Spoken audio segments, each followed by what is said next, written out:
তথ্য 11 কেতিয়াও গোলামীৰ শিক্ষা ব্যৱস্থাক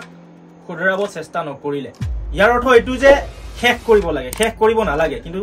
শুধৰণি আনিব লাগিছিল আপডেট কৰিব লাগিছিল ইয়াৰ এটা ডাঙৰ উদাহৰণ হ'ল মাদ্ৰাসা বিলাক যি মুগলৰ সময়ৰ পৰাই মাদ্ৰাসা চলি আছে আৰু এতিয়াও চলি আছে মাদ্ৰাসাই কি দিছে মই মুছলমান শিক্ষিত ভাই বন্ধুক খুদিব বিচাৰো নিশ্চয় হয়তো আপোনালোকৰ হাতত উত্তৰ আছে যদি আপোনালোকে ইতিহাস পঢ়িছে নিশ্চয় জানে বক্তিয়াৰ খিলজিয়ে নালন্দা বিশ্ববিদ্যালয় ভাঙি চিঙি হাজাৰ হাজাৰ হিন্দু ধৰ্ম বৌদ্ধ ধৰ্মৰ গ্ৰন্থ জ্বলাই দিছিল আৰু সেই গ্ৰন্থই কেৱল বৌদ্ধ বা হিন্দু ধৰ্মৰ মাজতে সীমাবদ্ধ হৈ থকা নাছিল কাৰণ সেই গ্ৰন্থই মানুহৰ চিন্তা মানুহৰ শান্তি মানুহৰ ঐক্য মানুহৰ শৃংখলাবদ্ধ মানুহৰ ৰীতি নীতি যুগুতাইছিল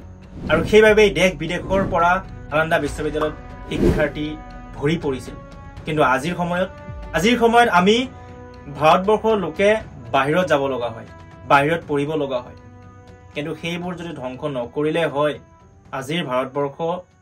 বেলেগ হ'ল তথ্য 12 গোলামীৰ যি চিকিৎসা ব্যৱস্থা কোনে উদগনি দিছিল জৱাহৰলাল নেহৰুৱে আৰু দেশৰ যি থলুৱা চিকিৎসা ব্যৱস্থা যোগা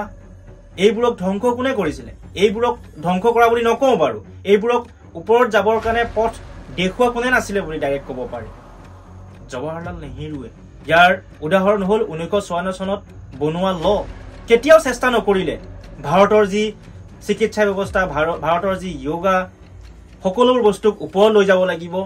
কেতিয়াও কোনো এক নানিলে কিয় তথ্য 13 ভাৰতত 1894 চনতে ল্যান্ড একুইজিশন এক্ট বনি গৈছিল আৰু এই এক্টৰ সহায়ত ইংৰাজে প্ৰায় এনেই থকা মাটিক মিছনাৰীসকলক এৰি দিছিল কিন্তু মুছলমানসকলক দিয়া নাছিল অৱশ্যে মুগলৰ সময়ত প্ৰায়বোৰ মাটি তেওঁলোকেই দখল কৰি লৈছিল কিন্তু ভাৰত স্বাধীন হোৱাৰ পিছত আচল খেলটো খেলিছিল জৱাহৰলাল নেহৰুদেৱে কিয়নো 1954 চনত এটা সম্প্ৰদায়ৰ বাবে ৱাকফ এক্ট আনি ৱাকফ বোৰ্ড বনাই দিয়ে য'ত এনেকুৱা কিছুমান নিয়ম আছিলে যি শুনিলে আপোনালোকৰ মাথা গৰম হৈ যাব এনেকুৱা আছিল যে তেওঁলোকে য'তেই হাত দিয়ে যিটো প্লট দেখায় সেই মাটিখিনি ৱাকফ বোৰ্ডৰ হৈ গৈছিল কিন্তু ৱাকফ বোৰ্ড বনোৱাৰ বা ৱাকফ বোৰ্ড হোৱাৰ আসল ৰিজনটো আছিলে যেতিয়া ভাৰত বিভাগ হৈছিল ভাৰত আৰু পাকিস্তান তেতিয়া যিসকল ভাৰতৰ পৰা পাকিস্তানলৈ যাব বিচৰা মানুহ আছিল আৰু সেই মাটিখিনি নিশ্চয় সেই সম্প্ৰদায়ৰ মুছলমান সম্প্ৰদায়ৰ মানুহখিনিয়ে পাকিস্তানত যাব যেহেতু ইয়াত কোনো লোক ঢাক নাই মোৰ বহুতো বন্ধু আছে মুছলমান তাত মোৰ কোনো বেয়া পাব লগা একো কথা নাই আমি সকলো যাওঁ তেওঁ জানে তুমিও জানা আপুনিও জানে সকলোৱে জানে যে পাকিস্তান ধৰ্মৰ নামতে গঠন হৈছে মুছলমান সম্প্ৰদায়ৰ নামতে গঠন হৈছে আৰু সেইবাবে যিসকল মুছলমানৰ মাটি আছিলে তেওঁলোকে ভাৰত চৰকাৰক দিব বিচৰা নাছিল আৰু সেইবাবে ৱাকফ বোৰ্ড গঠন হৈছিল আৰু সেইবোৰ মাটি তাত দান দিছিল যাক আল্লাহৰ নামত দিয়া বুলি কয় ঠিক আছিল তাত বাৰু কোনো ক'বলগীয়া নাই ঠিক আছে তাত মোৰো ক'বলগীয়া একো নাই ভাল কথা কিন্তু যেতিয়া সংশোধনৰ ওপৰত সংশোধন হৈ আছিল সংশোধনৰ ওপৰত সংশোধন আনি আছিল কংগ্ৰেছে আৰু সেই সংশোধনৰ ফলত ৱাকফ বোৰ্ডক সংবিধানৰ পৰাই আঁতৰ কৰি দিছিল আৰু এনে এক শক্তিশালী ৰূপ কৰি দিছিল যি কোনো একো কৰিব নোৱাৰে য'তে হাত দিয়ে সেইটোৱে ৱাকফ বোৰ্ডৰ মাটি হৈ গৈছিল কাৰণ তাত কোনো অপচন নাই আপুনি হাইকোৰ্টলৈ যাব নোৱাৰে আপুনি সুপ্ৰিম কোৰ্টলৈ যাব নোৱাৰে আপুনি যদি ভুক্তভোগী আপুনি আকৌ ৱাকফ বোৰ্ডৰ ওচৰতে যাব লাগিব দাদা মোক সহায় কৰক আৰু এটোতো আৰু